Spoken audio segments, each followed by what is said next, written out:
Greetings and welcome to Union Street Hoops, a podcast dedicated to Valparaiso basketball and the Missouri Valley Conference. I am your host, Paul Oren. You can find me on Twitter at NWIOren, and you can find Union Street Hoops all over the internet, Google Pods, ApplePods, Spotify, SoundCloud, the award-winning NWI.com, and the newest addition to the Union Street Hoops family, we're now on Stitcher. Get excited about that. We have got a great episode today. Luke Gore is going to join us. I talked to Luke actually last week, right before the Labor Day weekend, and then decided to hold off, get you ready for the conference slate, which I guess will be announced any day now. You know, the first couple of years Valpo was in the Valley, it was always the first week of September. And then last year they'd had a schedule, I think, in place, and then they scrapped that. And then they went with the new kind of double round robin, or they had the double round robin, but you go to Indiana State, you play 2 games, you come home, you play 2 games against somebody, and it was crazy. I don't think we're going to have that again. I have a feeling that everything is going to be back to normal schedule-wise, although each day that passes, I wonder where the schedule is. I imagine the conference slate, as always, it's dictated by ESPN, CBS Sports Network, different television opportunities that the Valley may have, and that's obviously a great thing. The Valley has the ability to get games all over television. But today, what we're going to be doing is breaking down the non-conference schedule. And I sit down with Luke. We did this over Zoom, and it's just a great conversation. And we go back and forth. Luke and I have known each other for a long, long time. There's only maybe 5 or 6 people that have been around Valpo basketball in a working capacity longer than Luke Gore has been around, and really, I'd struggle to even come up with that many. So certainly enjoy every conversation with him, the evolution of how scheduling has been, especially with what we've seen the last couple of years. So Luke is going to join us. He's going to break down the entire schedule, and then from there, we'll ease into doing some more frequent Union Street Hoops here as the season gets closer and closer.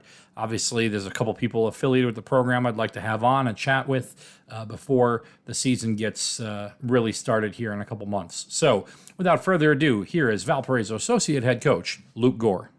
For the first time ever, Beacon's Associate Head Coach Luke Gore is here. I know we've had Crusaders Associate Head Coach Luke Gore, but now we have Beacon's Associate Head Coach. Luke, thank you for joining.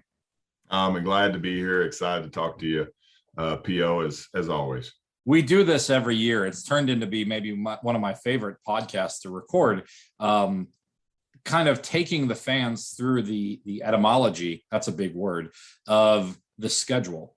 And we're doing this September 3rd. I think last year we did this like late November, it felt like.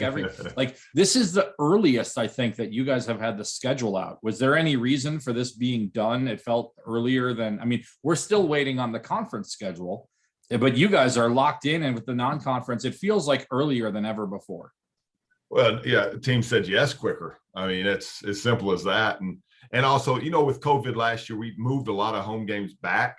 And so that scheduled some games in that sped up the process, but really it's trying to be ahead of the game, in which we always try to. The goal is always by the end of August, try to have the schedule done, but a lot of times we can't get it done because we can't find the right game, or we can't find a team at all to play us on certain dates, and so this year we were fortunate we were able to get it done. The final piece of the puzzle landed very silently a couple days ago with East-West University popping up on the schedule. I'm sure we'll get to that game in a little bit, the highly anticipated East-West University game. I want to ask, kind of looking, the 10,000 feet view of this before we get into individual games. You guys did something last year that clearly, I think, from the outside maybe was frustrating to fans, although fans couldn't go to games. You pushed a lot of home games back. And was that a COVID related thing, or was that just the way that things fell last year? Because right now you're loaded with 8 non-conference home games, which is the most you've had since the 13-14 season. Actually, it equals the most. I think it equals the most you've ever had in a non-conference. No, it was a COVID deal, but it was also a plan. Why why not play games when the students and the fans can come to the games? We knew they couldn't come. And so if we can move it back, it was really tough on our guys. There was a lot of travel, and it was also a year where you weren't in class, you were online. So we thought, we can do that on the road a little bit. And so it was purely, let's have games when fans can be here. And that's why we pushed some games back. And, our record suffered from it. And in early development stages of last season, it did cause some harm to our record. But overall, we're excited about having the record, the schedule we have this year, and the opportunity that once we're in class sessions now, our guys won't miss many classes first. And that's the first reason, because in November and December, we can control it. But, you want to be at home as often, but it's hard to do that. And then the next thing is, as much practice time as possible. So more home games, more practice time, the better you can become once conference gets here. So if we just have to make an investment and try to do our best to play as many home games in November and December for the fans and for the team. Obviously, last year was an abbreviated everything. You played less non-conference games than you ever have before. You only played 28 games in the season. I think you had 3 home non-conference games. 2 of them were non-D1s. The fans couldn't be there. Then when you got into conference play, you had these back-to-backs. I don't think that's going to happen again. We are awaiting the Valley schedule to come out any day now. I guess I want to ask logistically, how difficult was, not necessarily from the basketball perspective, but just the travel perspective of these kind of 2-game series that you went on the road? Because generally when you go on the road, unless it's a MTE, you're going there, you get in, you shoot around, you spend a night, you play the game, and you go home. And now, was there just a lot more downtime in the hotel? How did you handle the road aspects of maybe during conference last year? Oh, that's a great question, Pio. And you know me pretty well. I really don't ever make any excuses for anything, because every team in the league had to do the same thing. So we're all in the same boat. I think the biggest thing was there was a lot less time in hotels, because you basically every other week you went on the road, and we went on the road on let's say you leave on a Thursday, you play Friday, you play Saturday, you would come home after the game on Saturday. And that was the extent of traveling. And then you wouldn't travel for another week. Now, that was in theory what they wanted everyone to do. Well, when you miss the first 3 weeks of the conference season, like we did, the first 2 because of COVID, and then the next because the team we were playing decided to push their games back also. And now every week we had 2 weekend games and 1 midweek game. Now it was travel to games, travel home to play games, and preparing a day when, and that was, a lot of times one team might have 4 days to prepare for us, and we might have 1 game or 1 or 2 days to prepare for them, just because of how the beginning. But that's how last year was, and we continue to get better. We looked in February, end of February, is like we're finally in shape, and usually you want to be in pretty good shape in, December, November, end of November, December, beginning of January, and then at your peak, healthy and in shape, come March. So that was part of the challenges last year, but we got through it. We played the full slate of games and made some good progress. So while that season's going on last year, you're also now scheduling games for the next year, and probably scheduling.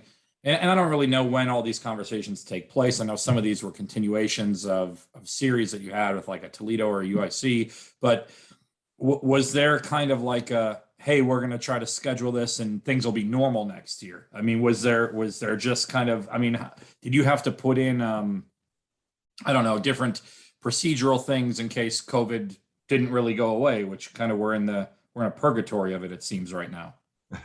No, last year there was a COVID clause. This year there's a COVID clause in all the contracts, just basically say if COVID isn't a factor in the non-conference, then we got to find a way to figure this out. So to that extent, I'm not a lawyer, so we have the lawyers in the university take care of that. But scheduling, you schedule once you finish 1 year, you pretty much go on. So I'm working on next year now. And once you finish up, but then you still do home and home series, and you try to have this master plan of what you want, what the athletic department can do, what your budget is, and how can you get to the maximum number of home games and good opponents with the parameters that is set forth. And you got to have that in a year advance, 2 years in advance. So let's say next year, not this year, but next year, we know Toledo and Western Michigan's on the schedule. We'll go to Western Michigan, Toledo, and Western Michigan will come to us, and we're going to Toledo. So that's the basis because of previous series. And now, how many series do we add to it? How many games do we just get as single home games? How many do we get as a single road game? And then you pick, and you also find out the MTE and the timing of that. So most MTEs are that Thanksgiving week, which is a great week because you don't miss school, but some are at the beginning of the year and some are at Christmas time. So what's your MTE? And then you can schedule around that.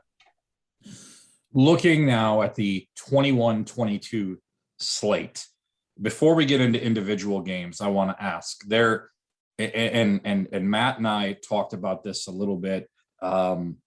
It feels like it was a different philosophy of playing a lot more home games. Not only getting, Toledo and UIC coming in, which you already knew you were going to get because you kind of moved those things around. You've now really the ones that stand out. Eastern Michigan being another one, of course, that was a return. So you got 3 returns there from games that you played on the road. But the ones that stand out to me here are William and Mary and Prairie View A&M. I think these are one-offs, and obviously, I guess we're starting at the back end of this. But when I look at these 2 games, these feel like games that you normally don't get. These feel like normal road games, right? You only are playing 2 true road games in the non-conference, Stanford and Western Michigan. Generally, that number feels a little bit higher. Did you get a directive, or were you told or something that said, hey, you guys can be a bit more aggressive in getting some home games this year?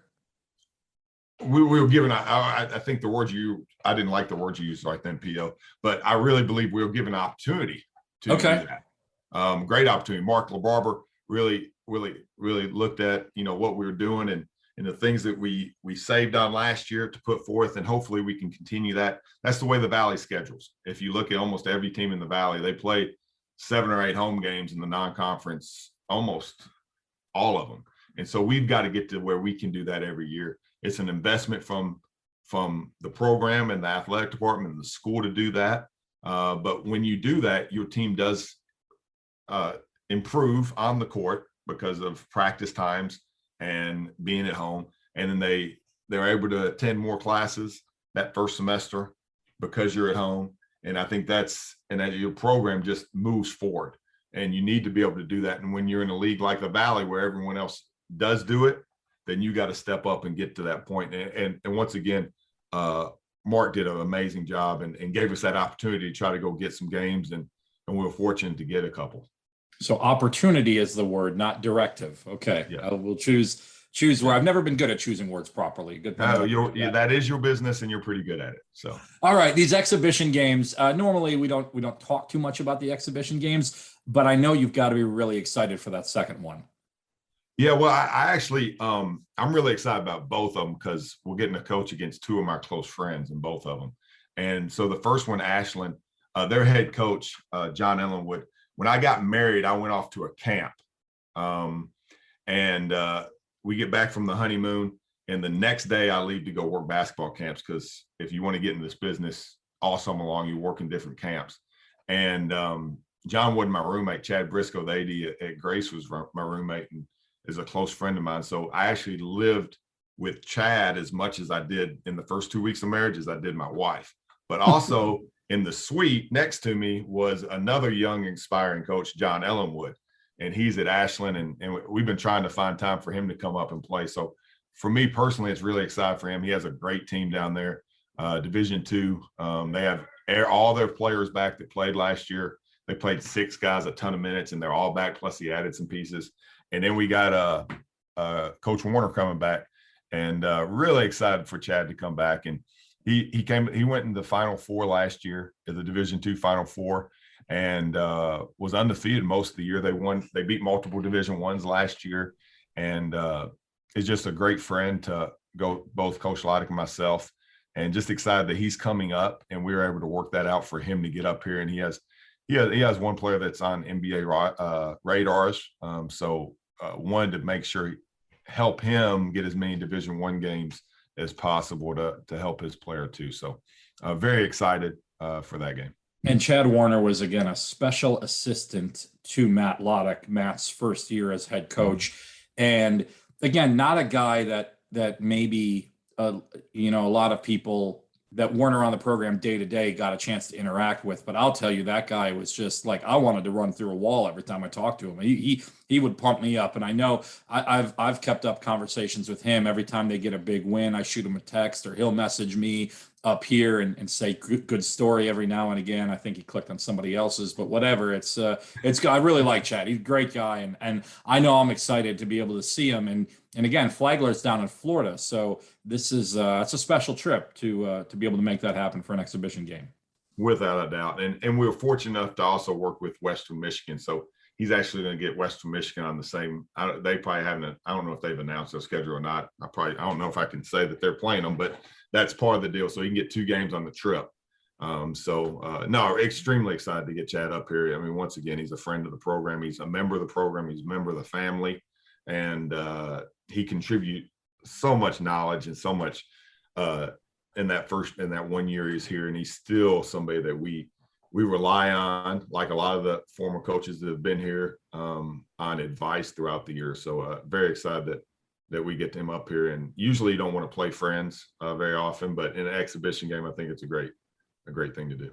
Before we get into the regular season, this kind of begs the question. The NCAA has long stated that you get 2 exhibition opportunities, and for the longest time, for when you and I were coming up in this industry, so to speak, it was always against 2 lower tiered teams. And then for a long time, there was 1 exhibition game that fans could go to.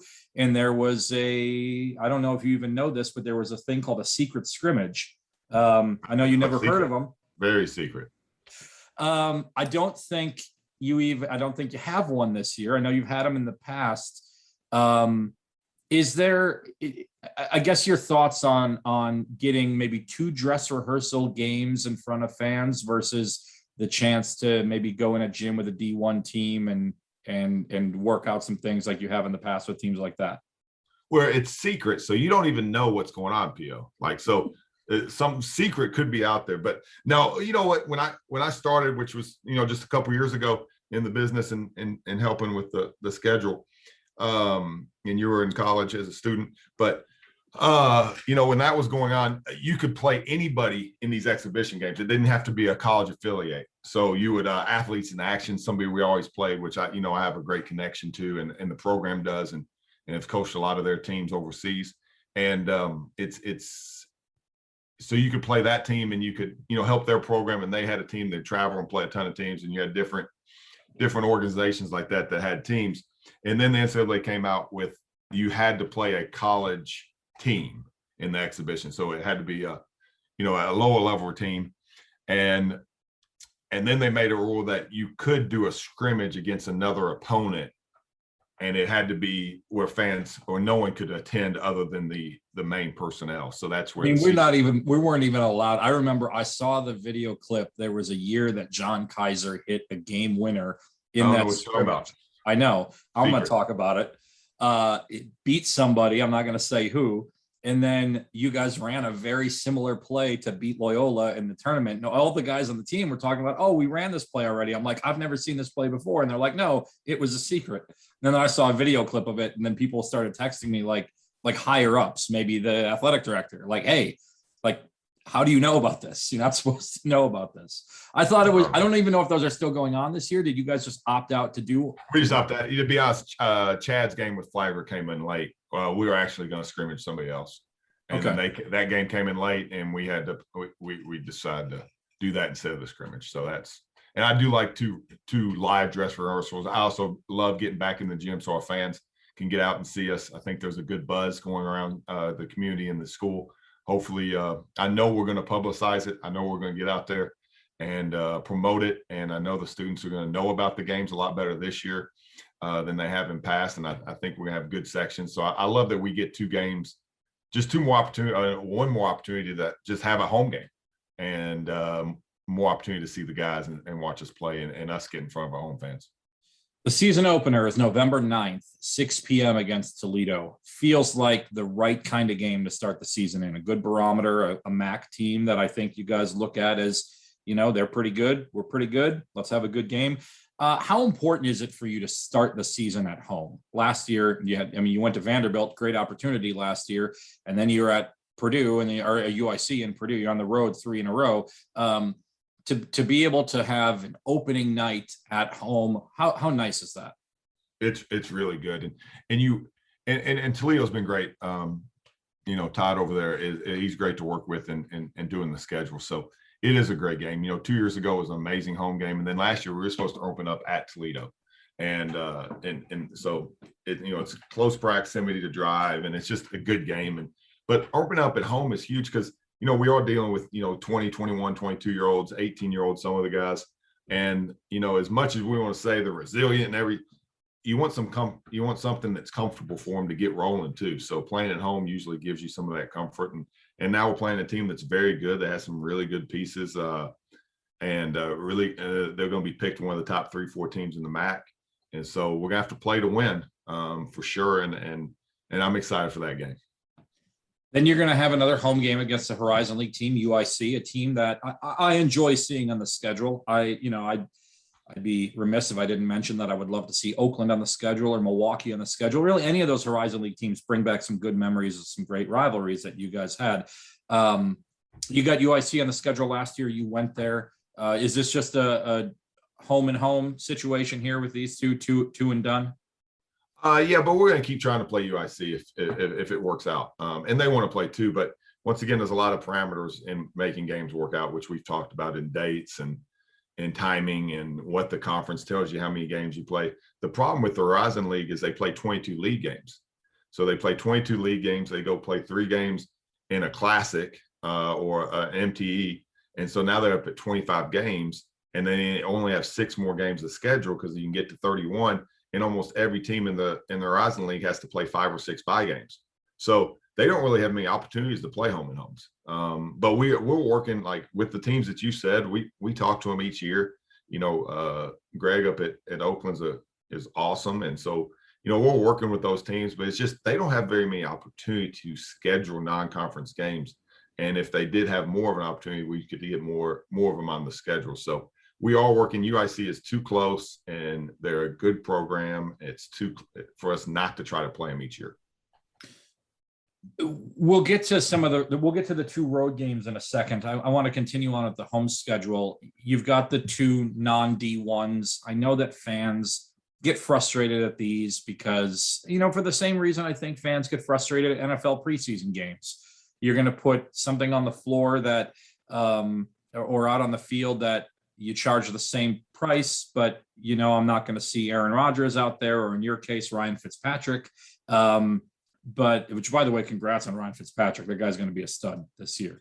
I know you're excited. I see you're growing your beard. Yeah. Well, I've been doing that for a few years now.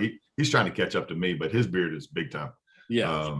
What is the value to playing non-D1 teams? I mean, what is it, a necessary evil? I guess I also think about the fact that you do give a chance to give an opportunity to some guys that maybe to be able to get a D1 game. And just like when Valpo was up and coming, teams like Notre Dame and the Stanfords of the world would give a shot to Valpo years ago, or Purdue would come in here years ago or whatever. But just your thoughts on playing the non-D1s. Well, we've already talked about how exciting we are to have all these home games. Well, to get home games that are not part of a series, it costs a lot of money. It doesn't cost as many to get a non-D1. So do you want us to be at home, get comfortable with our surroundings, go to class, get better as a basketball team, and be ready for conference play?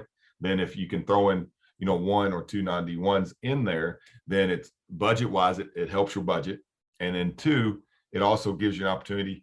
If you look at all the big-time schools, they do the same thing. It just happens to be with Division I teams that are in the bottom 300 of conference. That's why for us to get a game now, how they put the net rating out there, and we'll get to that, I'm sure, is, the top teams or anybody wants to try to get an at-large bid, they're playing the lowest possible teams, because if they win by 30, it's better than beating or trying to beat us by 10.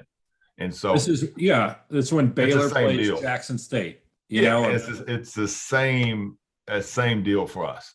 And but playing a 91 doesn't help your net ranking or anything like that. But it gives you opportunity to play maybe some guys that didn't get to play in other games, younger players, when your older players are playing. It could be you're going to the Bahamas and you're coming back from a long trip after you go to Stanford to the Bahamas. And so you're on the road basically for a week straight.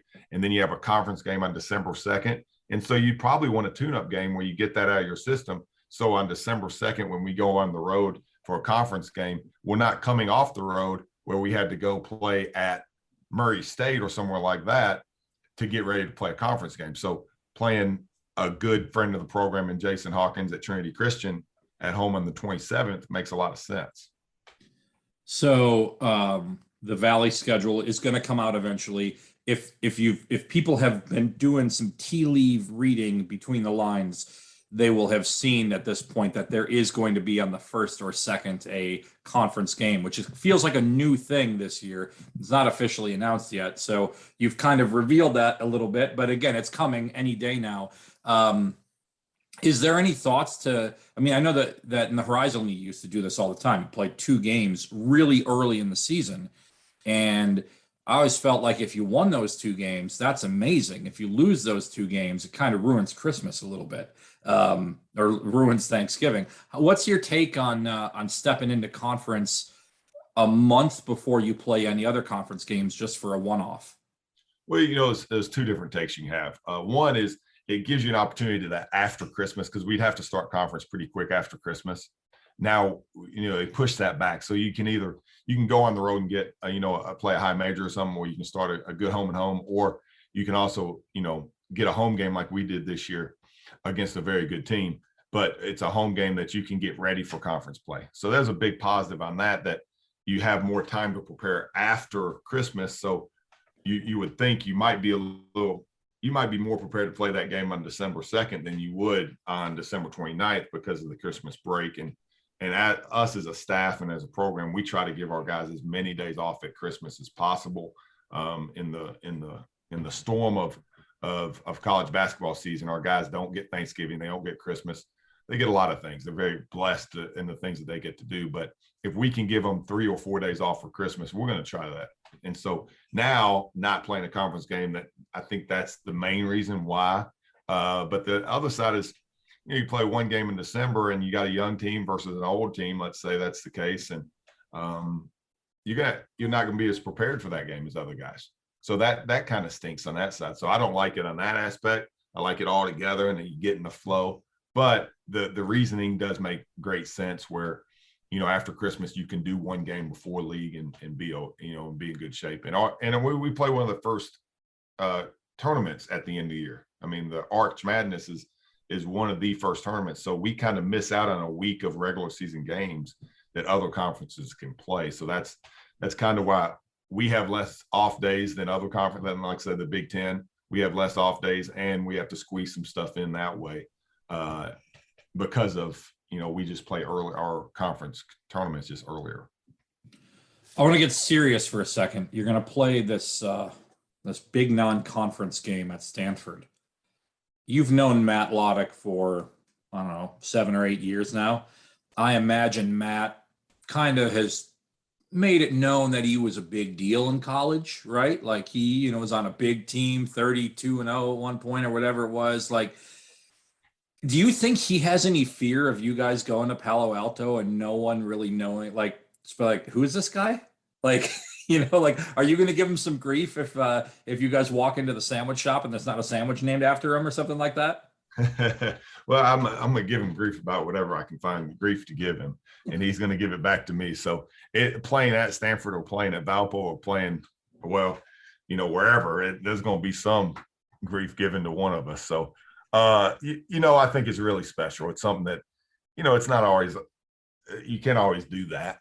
And for a team to agree to play us on the road in this situation, it's really nice that Stanford said yes. Coach Haas is a great coach. He's brought in amazing recruiting classes, and they're on the verge, and they're right there, and they can't bring in transfers at Stanford. So, they're playing, with a little bit, different parameters as everybody else. So, but then to say yes is I just have a lot of respect for Stanford. I always have.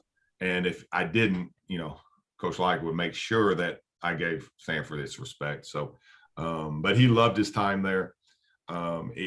He always compares Stanford and Valpo in a lot of ways because of the academic side and trying to strive to be the best basketball program we can have. So I'll give him grief about something. I don't know what it is. And I'm very excited to get him to go play in the game. If no one knows him, which I'm pretty sure he'll make sure if they don't know him, he'll announce it to the crowd. I am Matt Loddick. I did start and was the leading scorer on a team that was the number 1 seed in the NCAA tournament. So that Stanford game, I mean, you're going to come back. I imagine you're going to do either a late night flight or you're going to come back the next day on the 18th. And I would think you're going to be all of a sudden on break pretty quickly thereafter, which means you'll get down to the Bahamas. Be kind of a quick turnaround. First of all, this Bahamas tournament, I know you've alluded to me before that, contracts have been signed for a while. These MTEs are not something that you come up with 20 minutes before the season starts. When did you get on their radar, or they get on yours? And are there COVID fears at all with this? Just your thoughts, kind of looking at the whole weekend right now. But that we signed this. We agreed to this about 3 years ago. To be honest, it's been quite a while. So, last year we had, the MTE we were supposed to go to last year. We had to get out of it. It was unfortunate. It was in Nashville. It was going to be a good one. But I don't live in the fear world, but there is realities that COVID could add some difficulties about going somewhere. But I feel that it's going to happen. We're going to be there. Watching college football last night. We're gonna all figure this out. So very excited to get down there and play this. And Aaron Gordon being on his 6th year, that's kind of the silver lining of this, is his whole family is from the Bahamas. So he's going to have his grandmother who still lives there. So it's really cool. Aaron's given a lot to the programs, made some big shots, and just been a consistent member of our team and our university. So to be able to get down there so his grandma can come watch him play, I think that's pretty cool. And that wouldn't have happened if he hadn't got this extra year of eligibility. So it's excited to go down there for that, probably more than anything else. Coastal Carolina looks like a great draw. I'm just looking at the field of this. Obviously, you get Toledo and Charlotte on the exact opposite end of the bracket, probably by design, since you're going to play those guys. You'll have already played Toledo, and Charlotte will be coming up. Coastal Carolina feels like a really fun opportunity. And then, depending on how things shake out, win, lose, or otherwise, you got a chance. Maybe Abilene Christian, who obviously made some noise in the NCAA tournament, beating Texas. This looks like there's not a splashy Power 5 team in this field, but there doesn't need to be. There looks like there's 8 solid mid-major programs. Just your thoughts of looking at the other 7 teams and what kind of experience you can get out of these 3 games. And I'm biased, obviously, and if you know me, when it comes to the season, if you ask me about a game being played that has no effect on Valpo basketball, I might not have a clue what you're talking about. And so of tournaments out there, I know what the other Valley teams are. I think we're by far the best mid-major MT. Coastal Carolina was 18-8 last year. They got almost all their guys back. They're really good. They have an amazing head coach that really knows what he's doing. And then if, after that game, you play a Ron Harper Jacksonville State team, or you play Abilene Christian NCAA tournament team that causes about 25 turnovers a game. In the game after Coastal Carolina, you play one of those 2 teams. And then on the other side of the bracket, you have Tulane, who is in they're in the American, and then you have Conference USA. Which one? No, Charlotte's in Conference USA. I get them confused all the time. Charlotte's in Conference USA, Tulane's in American. And then you have Drexel, who is really good in the CAA, and then you have Toledo, who was a favorite in the MAC. So it's just a bunch of really good teams. And you talk about the splash, but you also kind of you go into these events, you kind of wish one team wasn't as good as everybody is, So, you have that if you lose a 1-pointer in the first game and another 1-pointer in the second game, at least you feel like you can win the third one. In this tournament, I believe any team could win 3 games by 2 points, or they could lose 3 games by 2 points. And does it mean that team that won the 3 are a lot better than the other team? No, it means it's a 6-point difference in 3 games. So great preparation for Arch Madness, great preparation for conference play. And then we get home and we get to stay at home for most of December. Which is, again, I think something that you just haven't seen in a long time, being able to spend that entire month before conference play really begins in earnest.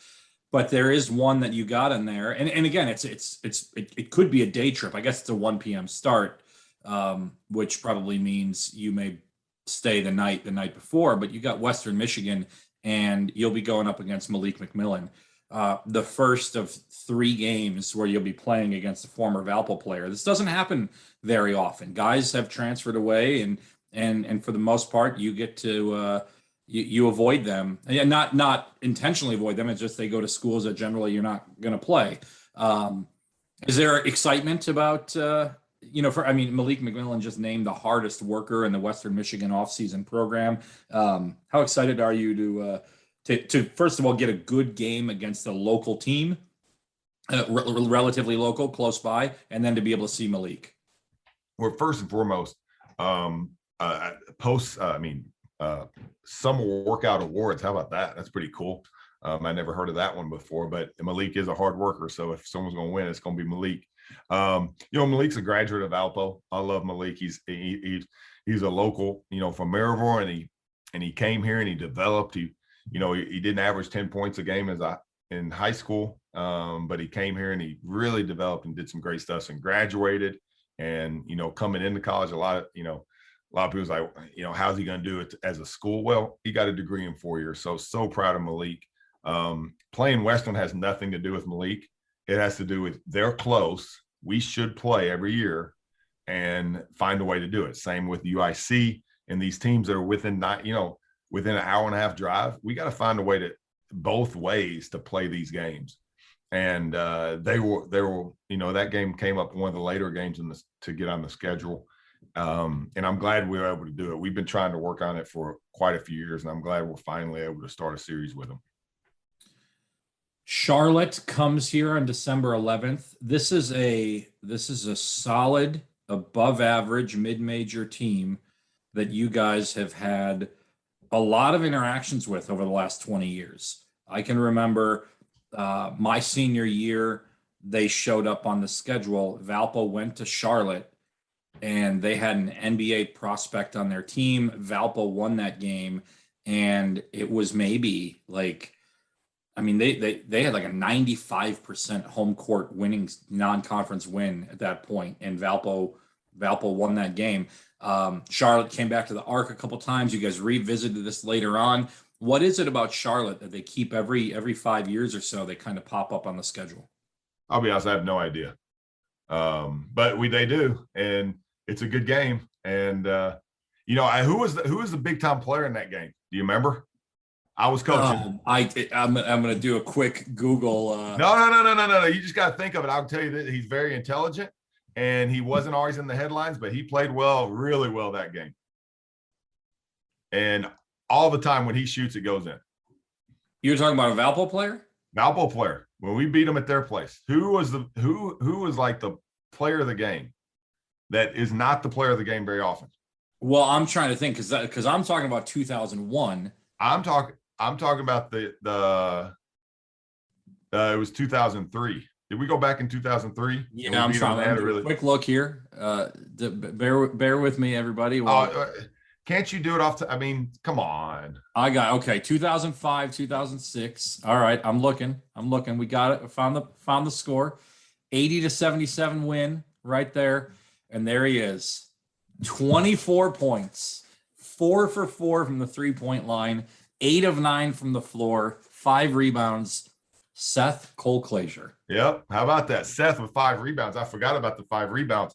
Seth was 6 foot on a good day, and as good a shooter as there is. So, yep, I always remember that game because Seth He dominated. It was awesome. So yeah, they had a guy in that game. They had a guy named D'Angelo Alexander at 32 points. In 2001, they had a guy named Joby Thomas, who was a sharpshooter who never quite made it, but at the time, he really looked like he was going to be it. So again, Valpo's had a lot of kind of interactions with Charlotte over the years, and I'm trying to think the last time that Valpo played Charlotte would have been. Well, you guys played 2 years ago. Yeah, 2 years ago. Yeah. So you played 7 times and you're 4-3 against them. And this is a team that's a good team. Really good. They're not close. They're not driving. It's not like you're playing a MAC team. So is it just easy to get them on the schedule? It just happened, to be honest. And, don't forget Bryce played in Charlotte too. Coach Drew back in the day. So, I think he had a little bit of thought to get back there sometimes.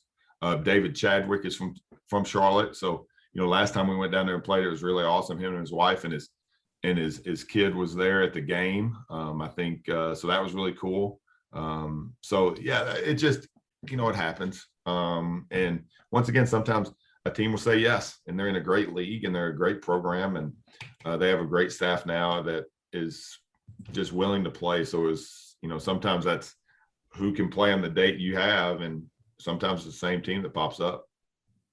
You're going to get Eastern Michigan on the schedule, and that is a return of a game that I think happened 2 years ago, and really one of the more crushing losses of that season. I thought you guys were up big. I went to that game. John Bowker and I drove to that game, as a matter of fact. And you guys were down big. You came back, you took the lead, and then man, that was a tough one. They got some players on that team. Why was that a COVID casualty last? I hate to word it that way, but it was a COVID delayed game. COVID delayed game. Postponed game, maybe postponement. Yes, I think that's a common word in journalism for games. Probably better than what I just said. Yeah. So Charlotte was too. So Charlotte and Eastern Michigan were 2 games that we were supposed to play at home last year. And it came to our attention that they need to move back. And we were like, let's move it back. Because once again, why not have more home games this year? So that brings us to the last 2 games, William and Mary and Prairie View A&M. And I know we kind of touched on these a little bit at the beginning, but again, these feel like games that are just a little bit different than, and again, games that you just really haven't had in the past. I know when you talked a little bit about Flagler, you talked about them, kind of piggybacking on another trip that they're going to do. You were able to do this with at least one of these teams, I think, right? That is maybe playing a Big Ten team in the area. And is that how these things come together? Yeah. Prairie View's playing Northwestern on the 30th. And to be honest, we scheduled them before Northwestern scheduled them. So technically Northwestern's riding our piggyback. Okay. And then William Mary has a lot of Chicago area kids on, not kids, but young men on their team. And so it was good that's why they would come back. Prairie View A&M, and I know I jumped back and forth between teams, but let's go to Prairie View. They were undefeated in their league last year. They got an upset in the second round. Not upset. Texas Southern is really good, but they lost to Texas Southern in their conference tournament. And we all remember the Texas Southern team that we played in the NIT, which I think was probably our hardest home game that year. And we played them, St. Mary's, and Florida State. And I really believe the Texas Southern game was our toughest game. And so, and Prairie View went undefeated in that league last year. So they're not a team that a lot of people were wanting to schedule. And so that gave us the opportunity to actually get them on the schedule. And so excited for that. They play a matchup zone type deal, which is a little different. So that's another reason teams wouldn't want to play them. And once again, in the land of the net ranking, one of the biggest components of the net is winning games by a lot of points. So you have high efficiency on offense and defense, and that plays into your overall net ranking. And so a team like them, a team like us, teams don't want to play us. Anybody in the Valley, and no one wants to play a Valley team. And then when it comes to their league, no one really wants to play Prairie View and A&M. So I'm really fortunate that, and they were great to work with, that they were willing to come play us, and we were able to get that home game. So William and Mary, Prairie View, A&M, both one off. You guys are hosting, not return. Okay. Yeah. How much? And again, I think this is a great. I'm going to tell you complimented me on a question earlier. I'm going to compliment myself before I ask this question because I think this is going to be a good one. Because it's one that I don't think about a lot. I see these schools pop up on here, but I don't know the intricacies of the way they play and all of that. How much do you look at that stuff of saying, okay, look, maybe a Northern Iowa shows us this look during conference play, so we need to go find a team that's going to show us that same look during non-conference to get some practice against that. Do you look at that obviously with obviously you know the style that some of these teams have played? How important is that to get different looks throughout the non-conference? Oh, it's very important if we can, once again, the main piece to the non-conference schedule is getting home games and getting the dates to work out, and then meeting whatever your budget is. Those are the, and then and have quality opponents in that. So that's the first. But when you're doing that, you're also looking at their style of play. That's why Prairie View A&M is really not a how they play is really not going to prepare us that well for the conference. But we could get them, and they're a good team, and it would get us prepared that way. Now, guarding them, they play a traditional way that is similar to the Valley. So guarding them will be good. But on offense, the only other team in our league that really does a zone is Illinois State. So, and they're not really a zone team. They're like a matchup zone. It's just a funky way they play. It's a good way. They win games with it. But so that aspect did go into effect. And it was like, man, and that was like one of the hiccups on it is like, do we want to play them? And it came down, it was like, no one else will play us. And they're really good. But it's a home game after Christmas. And so that's why we're playing them. But other teams like William & Mary, they kind of play like our league. So we thought that would be a really good game. Even all the way back to Ashland, they play a grind it out, pound you inside, shoot, then kick it out and shoot threes, very similar to the Valley. And so that was important and so we look at those things in scheduling a team. Like Eastern Michigan was a team that, we got on the schedule a few years back, but they don't prepare you for the league because they used to play, the Syracuse zone all the time. Well, they're going back to playing man-to-man in a grind out session, I would guess, because how Stan Heath coaches. And so that will be a better game to prepare us. Western Michigan plays really fast, but they play a similar type defense that the Valley plays. And so, yes, that does go into scheduling quite a bit is trying to find teams that can prepare us for different teams that we play in the league. Charlotte plays the offense that a lot of the teams in the league plays. But they picked out, I could say we're that smart, but we got them and there's a coaching change when we started playing them and we didn't know what the offense they were going to play. They could have been doing Virginia's offense, but they don't. So, we had no clue. So I can't say I was that wise on that one. You get to control. It's not just me. Everyone works on this. I just happen to be the one that takes most of the phone calls. That's right. And the one who gets to do Union Street hoops. Yeah, it's such a benefit. You get to control most of the non-conference. I mean, maybe it's organized chaos, but it's still organized a little bit. In terms of the conference schedule, it shows up in your email inbox. Here's your schedule.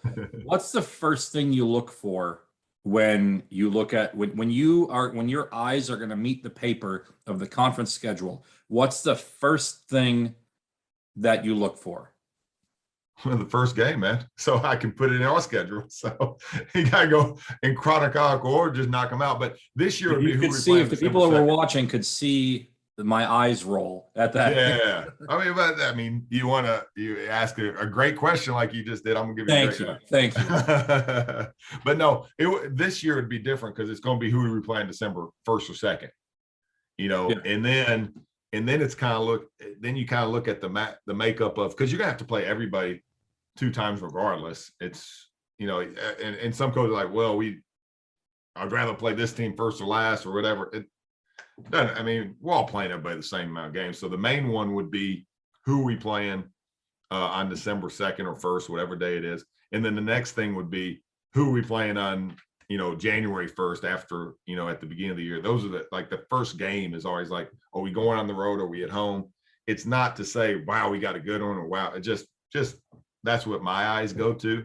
And then since Loyola is the team that we don't, they're closest. Where does It's their not a game? hotel stay. Yeah, so where does their game fit in the schedule?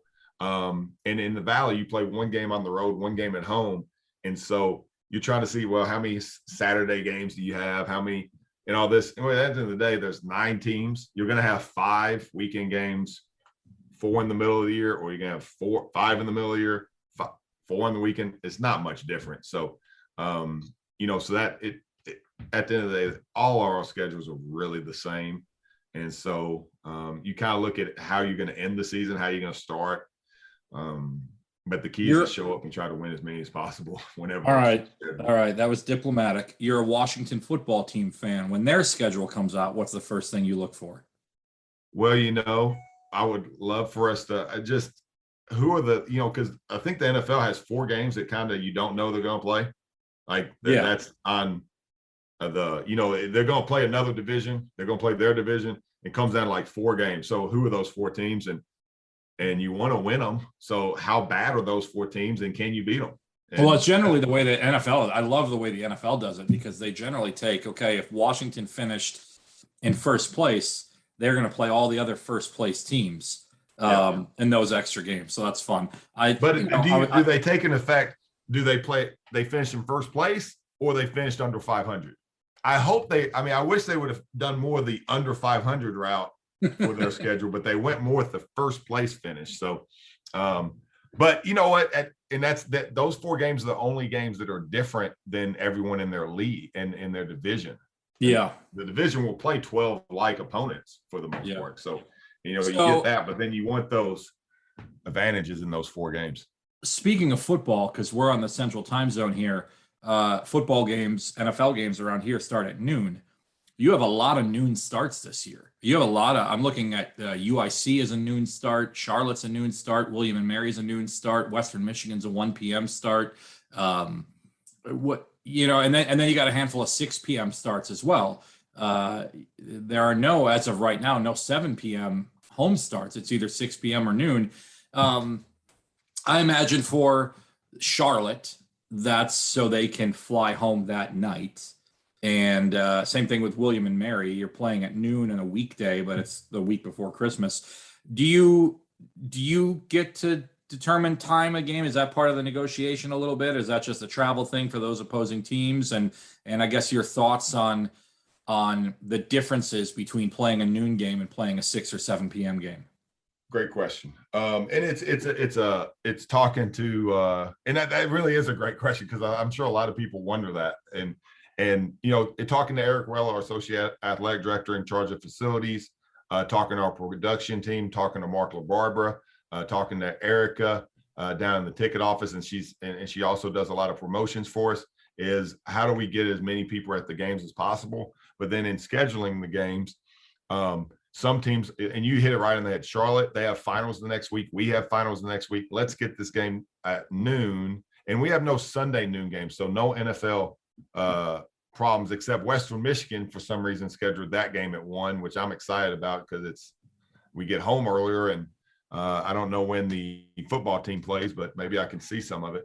And then William Mary it's right before Christmas, and it's a midweek game. Everyone's out of school already. A lot of people aren't working. That'd be a great opportunity to promote that noon game and get as many fans as here then. And then maybe it's a game that you come to a Valpo game and then you go off to your Christmas vacation or whatever you'll be doing for Christmas. So we're excited about that. And then UIC, our volleyball team actually has a game that night at 6. And so their conference game. And so we had to work around that. And with the unknowns of COVID protocols and stuff like that, we wanted there to be a good gap and then have some consistency on when we were playing games at home. And so the 2 times were noon and 6. So everybody knows, on a Saturday, a lot of Saturday games, if there's a conflict, it's at noon, which is 2 of them. And then 1 is a midweek, and then everything else is at 6. And it really credit Mark on his forward thinking on this. And we thought, but if you play at 6, you're still at 7 East Coast time. You still get a prime time to get on ESPN and all that stuff. But then also when the game ends at 8 o'clock, a parent might be there'll probably be a more likely a midweek game to come to a 6 o'clock game at the Yard, because their kids will be able to get home in time to get to bed a lot. And being a parent, there's a huge difference in getting home at 8:30 and 9:30. I mean, it's a kid's life. So hopefully that attracts more families for the midweek games. And so that's a little bit of the thought process on that. And if you get the number 1 seed in the Valley tournament, you're going to be playing a noon game in Arch Madness on Friday. So that actually, and as coaches, we think about that. So I just a heads up here, on December 5th, the day that you play Western Michigan, thank you, because the Green Bay Packers have a bye that week. So I have no conflict. And I think you'll like to hear this. The Washington football team plays at Vegas in what appears to be a nationally televised game at the 3:00 window. So you'll get your game done, and then on the bus ride home, you'll be able to watch the game. So that's great. A lot of incentive to win that game, and I'm gonna watch the game so we can get better. But when watching a game after a loss, it's a little bit different. So yeah, I probably wouldn't have 2 screens going up watching it after a loss, but after a win, I can have it on my phone, the football team going, and then watching that. But we actually scheduled that mid-afternoon game specifically for you. Thank you. I appreciate that. So we knew if the Packers were playing in the middle of the day, less likely you go to Kalamazoo, which is only an hour and a half away. But I'll be there. It's a bye week. Both. Yeah, you got to be there now. Both the teams in my household, the Packers and the Browns, both have a bye week. So I'll be in Kalamazoo. Let's go. I don't want to take up too much more of your time here. While I have you here, the guys are back. I don't want to go player by player because that would be another 20 minutes, but maybe a couple guys that are standing out to you right now, some buzz in the early fall workouts. Anyone standing out to you right now? I know as a coach, you love all of them equally, but what have you seen from maybe some of the freshmen or some of these newcomers that'll get the fans excited, the Beacon fans excited? First of all, I think the guys returning have done an amazing job improving their game and welcoming in the new guys. So you have to give, Aaron, Ben, Sheldon, Emil, Connor, Brock, Luke, Tyler, all those guys a lot of credit, because how they have improved in the offseason, drastically improved, really worked on their game, staying loyal to Valpo, and really, you got to give them a lot. And then welcoming in and just and teaching the new guys, Valpo, and then the new guys coming in, telling them, hey, this is how it is somewhere else. I'm really glad I'm at Valpo. Like it's you might think the grass is a little greener somewhere else, but I'm telling you, you got it pretty good here, and they really take care of you in ways, and I'm biased, but it's really like, at the end of the day, do you have the opportunity to get better? And the guys that came from big time programs, that came from smaller programs, whether it's like, we have every opportunity to get better at Valpo, just like they do there.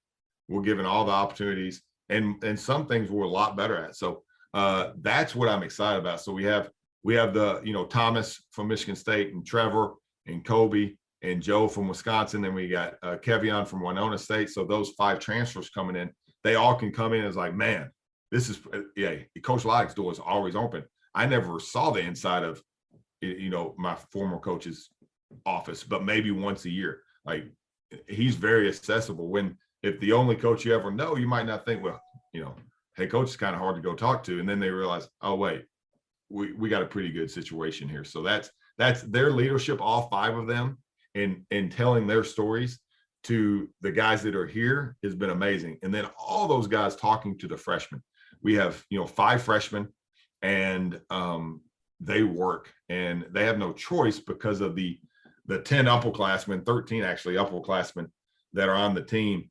You got no choice. Like, we have a freshman and a 6-year senior in the gym all the time, playing one-on-one, working on drills together every single day. Our practice gym is packed with no coaches in it, with guys trying to get better. So I know that dodged the question a little bit, but it is reality of the experiences of transfers coming in from really good programs and really good coaches, and communicating that to our current players, our returning players, and then the freshmen has been invaluable. So with Thomas and Trevor, they're very outspoken guys. Joe's really outspoken. Kobe and Kevion's a little quieter, but they're good dudes. But those guys speaking truth and what's out there has been really awesome. And then just how they've all came together. Competitiveness in practice has been tremendous.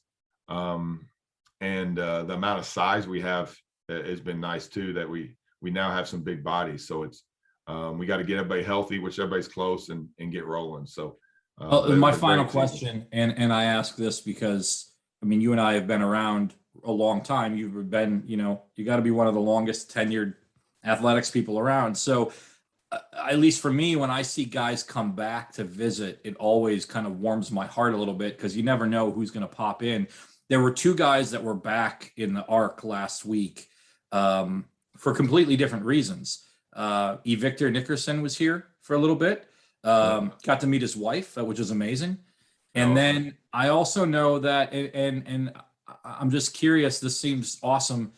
Daniel Sackey transferred down to New Orleans, and they had to be evacuated, obviously, because of Hurricane Ida.